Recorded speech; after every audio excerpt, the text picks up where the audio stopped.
کہ جو خواہشات کے سائے میں جیتی ہے، پروان چڑھتی ہے، بڑھتی ہے، وہ بہائم ہیں، اور ایک مخلوق وہ ہے کہ جن کی تسبیح، ذکر، سجدہ اور قیام ہی غذا ہے، اور یہ تیسری مخلوق حضرت انسان ہے کہ اب یہ اس دوراہے پہ کھڑی ہے، چاہے لڑک کے ادھر چلی جائے، چاہے پرواز کرے تو فرشتوں سے بھی آگے گزر جائے۔ اب یہ اس کا اختیار ہے۔ حضرت انسان اللہ کی تخلیق کا شاہکار ہے، تو وہ لڑک کے چوپایوں جیسے کام کرے تو پھر چوپایا تو وہ ہوا ہی ہوا، لیکن فرمایا بل ہم عدل، بلکہ چوپایوں سے بھی گزر گیا ہے، اس لیے کہ چوپائے کے پاس تو تھا ہی وہ جو اس نے کیا، اور اس کے پاس چراغ علم بھی تھا، جگمگاتی راہیں بھی تھی، جنت کے راستے بھی تھے۔ یہ آسمان کی طرف پرواز کرنے کی بجائے زمین کی طرف لڑک گیا تو یہ چوپایوں سے بھی بدتر ہے۔ اور اگر یہ دوسرا راستہ جو کہکشاؤں سے بھرا ہوا راستہ ہے، نور و نکھت سے سجا ہوا راستہ ہے، اس خیر کی راہ پہ گامزن ہوتا ہے تو پھر فرشتے بھی اس کی قسمت پہ رش کرتے ہیں، پھر فرشتوں سے بھی آگے گزر جاتا ہے۔ یہ اللہ تعالیٰ نے ہر طرح سے راہیں اس کے لیے اجال دی ہیں، فطرتاً بھی اور انبیاء اور رسل کے ذریعے بھی، کتب کے ذریعے بھی، صحیفوں کے ذریعے بھی، مصلحین کے ذریعے سے، عقل و فہم جو دیا گیا اس کے ذریعے سے۔ یعنی انسان کے لیے کوئی شک والی بات نہیں کہ اسے پتہ نہ ہو کہ یہ راستہ خیر کا ہے اور یہ راستہ شر کا ہے، یہ اس کو اچھی طرح آگہی دی گئی۔ جب کوئی چوری کرنے لگتا ہے، دیوار پھلانگتا ہے، اس کا دل دھڑکتا ہے، یہ اللہ تعالیٰ کی طرف سے وارننگ ہوتی ہے کہ تو غلط کام کرنے جا رہا ہے۔ جب کوئی ڈاکہ مارنے لگتا ہے، ناکہ لگا کسی کو روکتا ہے، تو اس کا دل ڈرتا ہے کہ تو جرم کر رہا ہے۔ جب بدکاری کو کرنے لگتا ہے تو اس کا دل ڈولتا ہے کہ تم غلط کام کرنے جا رہے ہو۔ جب کوئی کسی کو قتل کرنے لگتا ہے تو جب وہ مقتول پہ حملہ آور ہوتا ہے تو دل ڈولتا ہے کہ تم غلط کر رہے ہو۔ حتیٰ کہ دیوار رکھتے ہوئے ہمسائے کے 2 انچ بھی دبانے لگے تو دل ڈولتا ہے کہ تم غلط کر رہے ہو۔ یہ جو تیز تیز دل دھڑکنے لگتا ہے گناہ کرتے ہوئے، تو یہ اللہ کی طرف سے اسے بتایا جا رہا ہوتا ہے کہ تم غلط کر رہے ہو۔ حضور سے پوچھا گیا کہ ایمان کیا ہے؟ فرمایا جب نیکی تجھے خوش کر دے اور گناہ تجھے دکھی کر دے، فانتا مومن، تو تو مومن ہے۔ تو کسی کو پوچھنے کی بجائے اپنے اندر سے فتویٰ لیا جاتا ہے، اندر ہی بتاتا ہے کہ اچھائی کیا ہے، اندر ہی بتاتا ہے کہ برائی کیا ہے۔ اب وہ کس راہ پہ چلے گا؟ میرے حضور نے فرمایا جنت کا راستہ مشکل اور کٹھن ہے، اور جو جہنم کا راستہ ہے وہ آسان اور آراستہ ہے، شہوات سے سجا ہوا راستہ ہے۔ اب تمہیں پتہ ہے کہ انجام کیا ہے اور تمہیں اختیار دیا گیا ہے۔ بعض لوگ اختیار کو اللہ کی رضا سمجھ لیتے ہیں، تو یہ بات جانیے کہ اللہ کی رضا میں اور اس کی مشیت میں بڑا فرق ہے۔ بعض لوگوں کی رسی اللہ نے دراز کی ہوتی ہے تو لوگ کہتے ہیں اللہ راضی نہیں ہے تو ایسا کیوں ہے؟ یہ کون سی کہانی ہوئی؟ ظالم جابر لوگ تختوں پہ بیٹھ جاتے ہیں، مختلف حکومتیں سنبھال لیتے ہیں اور خلق خدا کی ناک میں دم کر دیتے ہیں، لوگ کہتے ہیں اللہ راضی نہیں ہے تو ایسا کیوں ہے؟ یہ کون سی بات ہوئی؟ تو یہ ہمارا ایک خود ساختہ کہا ہوا جملہ ہے۔ حقیقت میں کیا ہے کہ اللہ کی رضا اور ہے، اللہ کی مشیت اور ہے۔ یہ اللہ نے ہاتھ دیے ہیں، اللہ کی رضا یہ ہے کہ ان ہاتھوں سے اچھے کام کیے جائیں۔ آنکھیں دی ہیں تو ان آنکھوں سے قرآن مجید کی تلاوت کی جائے، اللہ کی قدرت کی نشانیاں دیکھی جائیں، لیکن آنکھوں کو شہوات سے بھر دیا جائے، ان ہاتھوں کو ظلم سے بھر دیا جائے تو اللہ روکتا نہیں ہے۔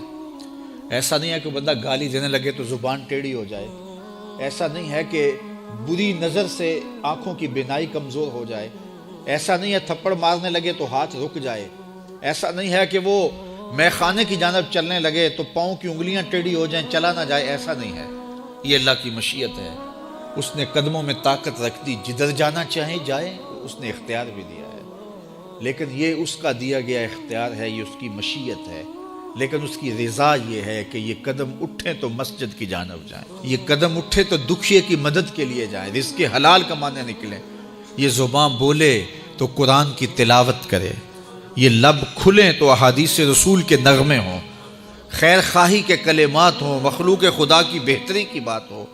لیکن اگر کوئی گالی گلوچ دینے لگ جائے تو اس سے اللہ کی رضا نہیں۔ اللہ نے اعضاء بنا دیے اور اللہ نے انسان کو خیر و شر کی تمیز دے دی، اچھائی اور برائی کا پتہ دے دیا، اب اس کی مرضی ہے کہ وہ کدھر نکلتا ہے۔ جب بندے سے گناہ سرزد ہو جاتا ہے اور وہ معافی مانگ لیتا ہے تو اللہ کو وہ بندہ بڑا ہی اچھا لگتا ہے۔ انسان کے اندر چونکہ یہ دونوں چیزیں رکھی گئی ہیں تو کبھی کبھی اس سے گناہ بھی سرزد ہو جائے گا۔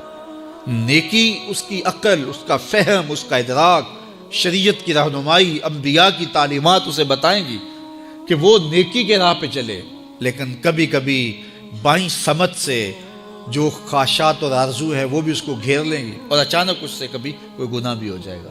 اور اگر اچانک اس سے کبھی گناہ ہو گیا، کبھی آنکھ بھٹک گئی، کبھی خیال بہک گئے، کبھی سوچ میں آوارگی آ گئی، کبھی زبان نے میلا لفظ بول دیا، تو پھر کیا ہے، پھر فوری معافی مانگ لے۔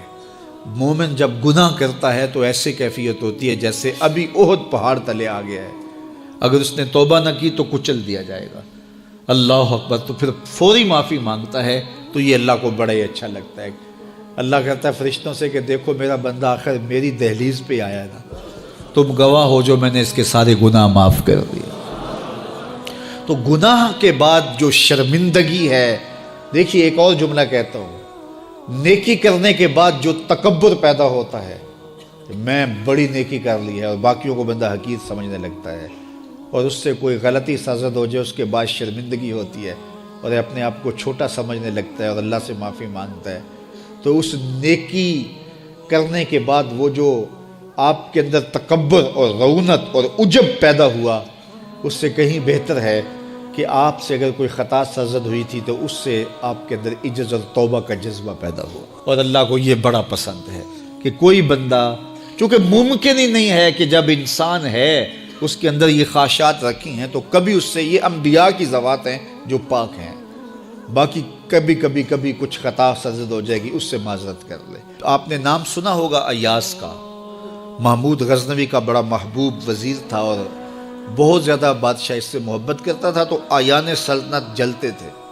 تو بادشاہ گاہے گاہے کوئی ایسا منظر ان کو دکھلاتا کہ اس سے میں خاص پیار کیوں کرتا ہوں۔ ایک دن بادشاہ کے ہاتھ میں موتیوں کی بھری ڈبیا تھی، اور محل کے اندر یہ ایک حوض تھا، تالاب تھا، تو اس کے اندر اس نے وہ سارے موتی پھینک دیے۔ شفاف پانی اور نیچے فرش پہ پڑے ہوئے موتی نظر آ رہے ہیں، تو اس نے ایک ایک وزیر کو کہا کہ یہ موتی نکال کے لاؤ، اور سنو اپنا لباس اور اپنا بدن نہیں بھیگنے دینا۔ تو سب نے کہا یہ کیسے ہوگا کہ موتی بھی تہ سے نکال کے لائیں اور بدن بھی اور کپڑے بھی نہ بھیگیں؟ تو دوسرے کو کہا، اس نے بھی کہا حضرت یہ کیسے ہوگا، یہ شرط ہٹائیں تو پھر میں نکال کے لاؤں۔ جب بات آئی ایاز کی تو ایاز نے فوراً چھلانگ لگا دی، موتی پکڑے، ڈھونڈے، ہتھیلی میں لیے اور کانپتے ہوئے بدن کے ساتھ بادشاہ کے سامنے پیش ہوا، حضور یہ لے لیجئے۔ بادشاہ غصے میں تھا کہ میں نے کہا تھا لباس اور کپڑے بھیگنے نہیں چاہیے، تیرے بدن سے پانی نچڑ رہا ہے، تیرے لباس سے پانی نچڑ رہا ہے، یہ کیا؟ تو ایاز نے ہاتھ باندھ کے کہا بادشاہ سلامت، آپ کے دو حکم تھے، ایک حکم یہ تھا کہ موتی نکال کے لانے ہیں، دوسرا حکم یہ تھا کہ کپڑے اور بدن بھیگنا نہیں چاہیے۔ ایک کام میں نے کر دیا ہے، دوسری غلطی ہو گئی ہے، معافی چاہتا ہوں۔ تو کہا وزیرو یہ ہے خوبی اس کی، تم نے کہا ہم کیسے نکال کے لائیں، اس تالاب میں اتریں گے تو بدن تو بھیگے گا ہی بھیگے گا۔